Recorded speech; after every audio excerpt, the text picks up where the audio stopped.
Sabrina Carpenter is living proof that an overnight success often takes 10 years in the making.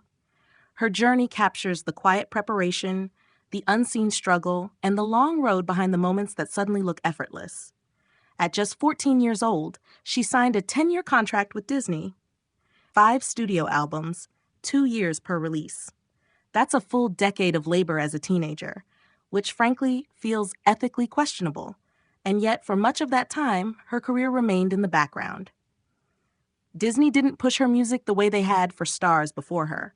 There was no major spotlight, no grand amplification. In 2017, after years of limited promotion and creative constraints, she found herself entangled in a legal battle with her former manager. When she finally broke free from her Disney obligations, her first big opportunity came: a role on Broadway playing Katie Heron in Mean Girls the Musical alongside Renee Rapp. It was March 2020. She performed a handful of shows, and then the pandemic hit. Broadway shut down. The opportunity that could have changed everything disappeared overnight. That abrupt shutdown of Broadway was more than a scheduling hiccup for Sabrina Carpenter. It was a crushing blow.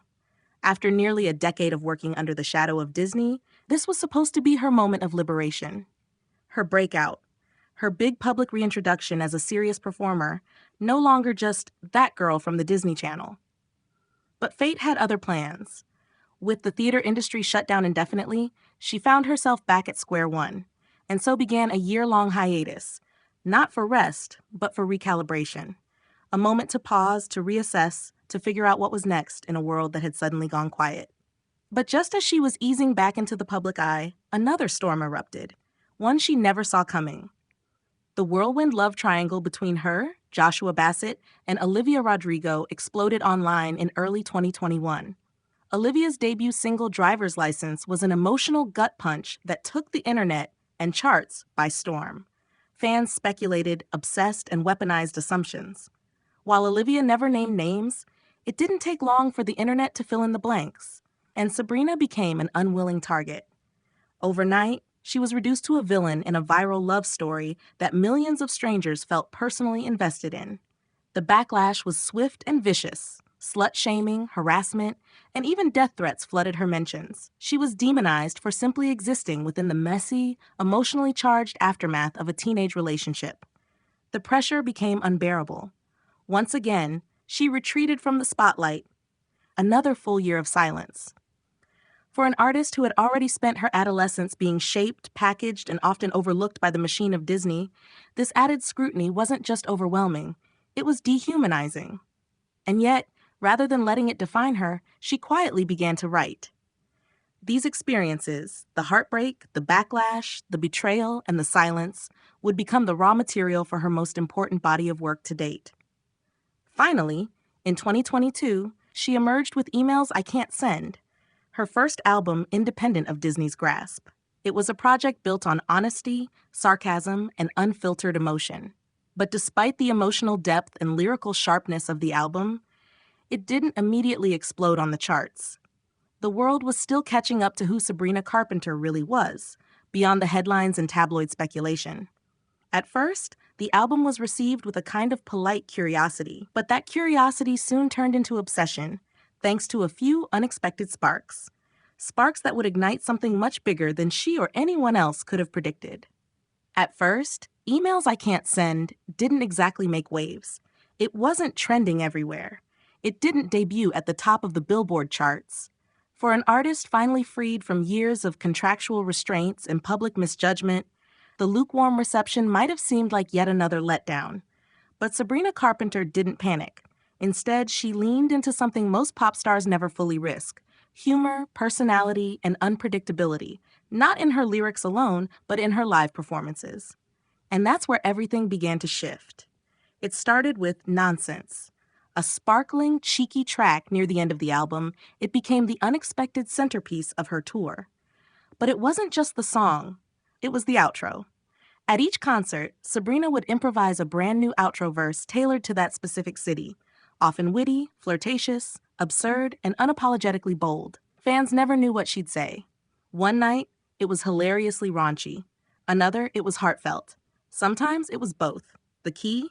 Expectation and variation. Audiences knew the outro was coming, but they didn't know what twist she'd deliver next, and that created pure virality. Clips from her concerts flooded TikTok and Instagram. Even those who hadn't heard of emails I can't send found themselves laughing at a blonde girl confidently belting out absurd, clever punchlines about rearranging organs or missing flights for sex. Suddenly, Sabrina wasn't just the girl from Girl Meets World or the rumored homewrecker in a teenage love triangle. She was an artist with sharp wit, commanding stage presence, and a growing fan base eager to see what she'd say next. She had, almost accidentally, invented one of the smartest marketing strategies for live music in the streaming age. And it wasn't just clever, it was deeply intentional. What Sabrina tapped into was the modern truth of live performance. If people can't capture something new and exclusive on video, it's unlikely to go viral. Static setlists are predictable, but when fans feel like they're seeing something one of a kind, a moment that exists only at their show, they hit record.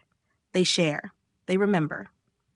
She turned concerts into storytelling sessions, each night with its own punchline. And it worked. BBC said I should keep it PG. BBC, I wish I had it in me. There's a double meaning if you dig deep. This wasn't a one-off gimmick. It was the beginning of a new era, one where Sabrina Carpenter wasn't just putting out music, but curating a brand. Not a forced, overproduced, Disney-fied brand, but a raw, humorous, self-aware persona that made her stand out in a saturated pop market. And as the nonsense outros picked up steam, people began to realize what they had missed all along. Sabrina had the voice, the charm, and the authenticity. She just needed a little room and a microphone. From tiny venues to viral TikToks, the momentum was building. By the time she joined Taylor Swift's Eras Tour as an opener, she had already claimed a new space in pop culture, one that she had carved out for herself, with cleverness, courage, and consistency. Opening for Taylor Swift on the record-shattering Eras Tour wasn't just another gig. It was the ultimate proving ground. A global stadium tour filled with hundreds of thousands of fans who, for the most part, didn't come to see Sabrina Carpenter. And yet, it became a turning point. Night after night, she stepped onto those colossal stages and turned unfamiliar eyes into instant believers. It wasn't about surviving the moment, it was about owning it. And she did. In many ways, the Eras Tour served as her debut to the world stage. Before that, Sabrina had never performed in stadiums, and yet she handled it with the poise of a seasoned superstar. Her vocals were undeniable. Her presence was magnetic. Even her little moments, like the now viral feather kick dance, became sensations. She wasn't just opening for the biggest artist in the world, she was stealing the show in her own right. And importantly, she wasn't simply riding Taylor Swift's wave, she was creating her own. While other artists might have faded into the Taylor Swift opening act blur, Sabrina stood out by embracing exactly what made her different. She leaned into humor, boldness, and sex appeal, things Taylor doesn't typically showcase on stage. Where Taylor's persona is carefully PG, polished, and poetic, Sabrina's is cheeky, flirty, and chaotic in the best way. Even a single line like, "rearrange my organs" made it clear. This wasn't Taylor's mini-me. This was someone entirely unique. And then came Espresso, the track that changed everything. Released in early 2024, Espresso wasn't just a hit, it was an eruption. It rocketed to #1 on the charts and instantly became her signature song. The lyrics were playful, nonsensical, and unforgettable. That's that me Espresso. It wasn't grammatically correct, but it was perfect pop. A sugar rush of endorphins wrapped in innuendo and caffeinated confidence. And behind it all was a deeper brilliance. This was Sabrina finally cracking the code of who she was as an artist. She later admitted in interviews that she approaches songwriting almost like stand-up comedy. Every track needs a setup, a punchline, and a twist. Espresso was exactly that. Buried under the goofy metaphors and flirtatious lines was a bold, clever understanding of pop's core appeal. Make people feel good. And no one else was doing it quite like her. In a landscape dominated by sad girl ballads, Sabrina delivered joyful, self-loving, confident pop. Music that didn't wallow in heartbreak, but flipped the script. You lost me, and you should be mourning that. But it wasn't just the music, it was the image. The Espresso rollout was painted in bright sky blue. Her Coachella stage, her outfits, her visuals, all drenched in that icy, memorable hue. It was the start of a tightly controlled aesthetic: blonde hair, oversized blush, miniskirts, chunky heels, cheeky heart cutouts. Suddenly, Sabrina Carpenter wasn't just a name. It was a look. You could dress up as her for Halloween, and everyone would know who you were.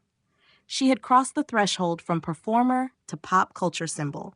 Her visual branding leaned into a hyper-feminine, retro-inspired look, nods to 50s glamour mixed with modern sass. It wasn't quiet luxury. It wasn't gritty rebellion. It was playful, shamelessly flirty, pastel-drenched empowerment. She wasn't trying to follow trends. She was creating her own. And just like that, she transformed from a former Disney girl to a visual and sonic icon with a distinct lane no one else was driving in. If Espresso kicked down the door, Please, Please, Please was the moment Sabrina Carpenter walked through it with a wink and took her seat at the top of the charts. It was the second single off her upcoming album Short and Sweet, and it cemented what many had hoped but weren't sure of, that Sabrina Carpenter wasn't just having a viral moment. She was the moment. Please, Please, Please didn't just chart, it soared. Within days, it joined Espresso at the top, making her one of the very few artists in history to hold the #1 and #2 spots on the Billboard Hot 100 simultaneously. In a matter of weeks, she had become one of the 10 most streamed artists on Earth. No cosigns, no scandals, no gimmicks, just talent, timing, and a 10-year climb finally reaching its summit. But what truly set Please, Please, Please apart wasn't just its commercial success, it was how it refined the identity Sabrina had been building. This was a woman who knew how to play with perception, how to turn vulnerability into punchlines, and how to flip cultural scripts in just 3 minutes. The song is a masterclass in modern pop humor, laced with anxiety, sexual confidence, and self-deprecation. Please, please, please don't prove I'm right. Please don't bring me to tears when I just did my makeup so nice. That's not just a lyric. That's a tweet, a meme, a viral caption waiting to happen. It's hooky, it's quotable, and most importantly, it's human. In the music video, which paired perfectly with Espresso's visual style, we see a continuation of her vintage Americana aesthetic, complete with soft glam makeup, heart-shaped motifs, and playful irony. It's retro without being dated, sultry without being try-hard, and ironic without being cynical. And it's all executed with precision. She's not just putting out songs anymore, she's curating experiences. Her world is cohesive, cheeky, and instantly recognizable. And at the center of it all is her voice. Sabrina Carpenter's songwriting has fully embraced a niche almost no one else in mainstream pop is occupying right now: comedic romantic chaos. Her lyrics often sound like they were scribbled in a diary and then edited by a stand-up comic. There's a rhythm to the madness, setups, punchlines, and dramatic reveals, all while maintaining strong emotional core. The song Because I Liked a Boy proved she could channel trauma into powerful, personal storytelling. But songs like Espresso and Please, Please, Please prove she could do it while laughing at the absurdity of it all, and that's a rare gift. More importantly, she didn't get here by accident. She took risks, failed publicly, got back up, got even funnier, and got louder. In an era where pop often swings toward melancholy and over-seriousness, Sabrina carved out space for something unapologetically bold, lighthearted, and girly. But not girly in a patronizing, infantilized way. Girly in a powerful, hot, chaotic, self-aware way. She made pop fun again, and there's a reason it's resonating. We've had our fill of heartbreak ballads. There's space for rage, sadness, and introspection, but there's also deep value in joy, in flirtation, in the thrill of being admired. Sabrina isn't just reflecting those feelings, she's packaging them in glitter and delivering them with a wink. It's no surprise that young women, who've long had to navigate being dismissed for their emotions, their humor, or their sexuality, are finding something electric in her music. Sabrina Carpenter isn't just writing hits. She's building a mythology, a confident, chaotic, sexy, brilliant, blue-tinted universe where she gets to define the terms, and for the first time she's being heard, not as someone Disney made or someone the tabloids chewed up, but as exactly who she is. Despite the staggering success of Espresso and Please, Please, Please, there's an unexpected twist in Sabrina Carpenter's story. Her breakthrough album, Emails I Can't Send, never really had its album moment. The singles Nonsense, Feather, and Because I Liked a Boy each found a life of their own, especially online. But the full project didn't chart the way you'd expect for someone of her streaming numbers and public visibility. And that's unusual in today's music landscape, especially for pop stars. We've seen other rising artists like Chappell Roan and Olivia Rodrigo build entire album eras off a single viral track. Yet for Sabrina, the attention has stayed laser-focused on the hits. Emails I Can't Send is, objectively, a fantastic album. It's vulnerable, it's cheeky, it tells a cohesive story. But even so, most casual listeners never engaged with it as a whole body of work. Why? Timing, maybe. Promotion, possibly.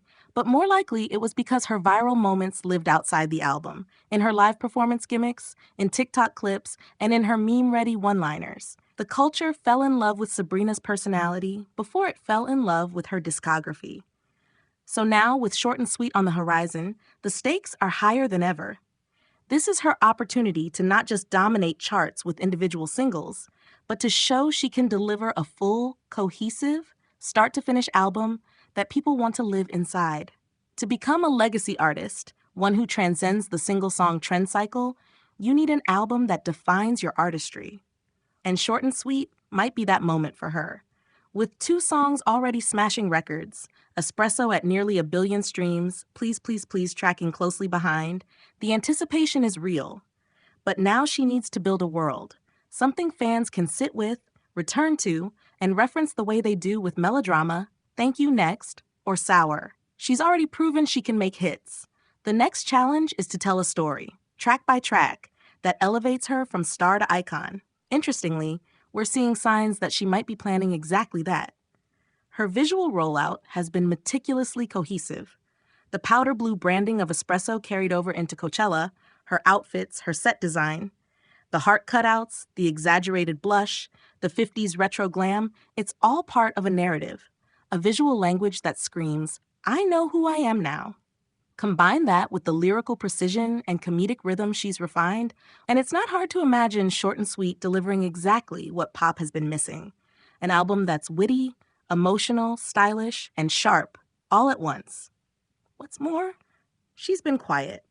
No endless festival gigs, no random singles flooding the release calendar. After Please Please Please, she's been strategically silent. That's rare in a streaming-obsessed industry where the pressure to stay relevant often leads artists to burn out fast. It suggests she's playing the long game, possibly gearing up to debut Short and Sweet live at Outside Lands, a major festival performance just before the album drops. If that's the plan, it would be a power move, creating viral audio moments from unreleased tracks to build anticipation organically before the official release. But the question still lingers. Can she be more than a singles artist? Will Short and Sweet chart as an album? Will casual listeners, who know her for Espresso, click play on track 1 and listen all the way through? That's the evolution Sabrina Carpenter needs to prove next. And if she nails it, she won't just be the girl who made pop fun again, she'll be the one who made it last. With her career now skyrocketing and her name solidified in mainstream pop culture, the inevitable question emerges. Will Sabrina Carpenter get a Grammy nomination, specifically Best New Artist? Technically, she qualifies. According to the Recording Academy, new doesn't mean new to music. It means new to widespread recognition. It's why artists like Victoria Monet, who had been in the game for over a decade, still qualified and won. And in every sense, 2024 has been Sabrina Carpenter's breakout year. Espresso and Please Please Please didn't just chart, they dominated. Her monthly listener count pushed her into the global top 10. She performed to massive stadium audiences on the biggest tour in history. If that's not permeating the mainstream, what is? But her team may hesitate to submit her in that category. Why? Because Sabrina's rise is bigger than the new artist label. It's not just about recognition, it's about positioning. They may want the world and the Academy to see her as an established force, not someone just stepping onto the scene, but someone who's always been here. Someone who's survived the industry machine, rebranded herself with surgical precision, and is now making some of the smartest, sharpest pop music in the world. Someone who could win not just New Artist, but Song of the Year, Record of the Year, even Album of the Year.